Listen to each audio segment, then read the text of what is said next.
you won't have the money stopping you. You won't have anything stopping you if you have the right mindset.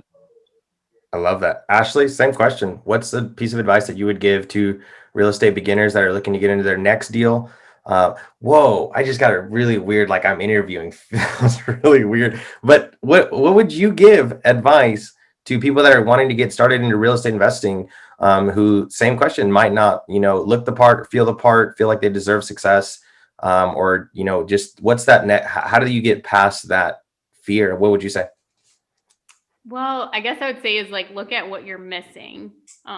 So I like to say that there are four things. So you're missing money, you don't have the time, and then you don't have the experience, or you actually have fear. So you're not really missing anything there, but you're afraid of it, of jumping into it.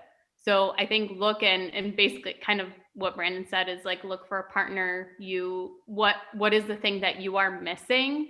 And then what is your strength? Like what opportunity could you bring to a partner? So if you have money, but you're afraid, or maybe you don't have the time, then look for somebody that has that, and then go and partner with them. And then it's really easy to say that, like, go find a partner, but put together a list of people who you think could be options for partners, and then just talk about it wherever you are. If you're at family events, if you're talking to a friend you haven't seen in a while, just say, oh yeah, I'm interested in real estate investing, and I have this deal I'm working on, and just not even asking them to be your partner, just nonchalantly saying this is what you're doing, and people will actually come to you about it that want to be your partner.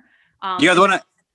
Can I throw in one thing before you move on from that point? Because it's fantastic you said it. So this is my cheat for doing that, because I'm super like non-confrontational. I hate asking people for stuff. So my phrase I always say is, I tell them what I'm looking for, and I say, do you know anybody who would be interested in that? It gets you off the hook of, you're not asking them, but it gives them the opportunity to say, actually, I might be interested in that. So if you're a non-confrontational person like me, that trick works wonders. Do you know anybody who would be interested in partnering with me? Do you know anybody who would be interested in financing me or being a private lender? I just wanted to say one other thing to your question before about like, if you're nervous about getting started in real estate, another thing you can do is figure out what the worst case scenario is. Like, what are you actually afraid of?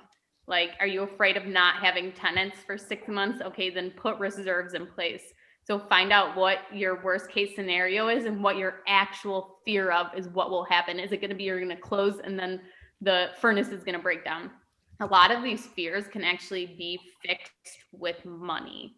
So even if you don't have money, that's where a partner comes in. So like my first partner, he came from a lot of money. We used his cash to put into the first deal. And then I knew that he had extra money at home. My husband and I had a very small amount, but I knew that his dad had a lot, and he would step in and help us worst case scenario, like on our first deal. So that was like a huge like comfort to me, that like the things I were thinking about could all be fixed with money. So figure out what that fear is. Like maybe it's actually like something could happen with your partner. Okay, then you need a super tight operating agreement between you and your partner so that that worst fear doesn't happen.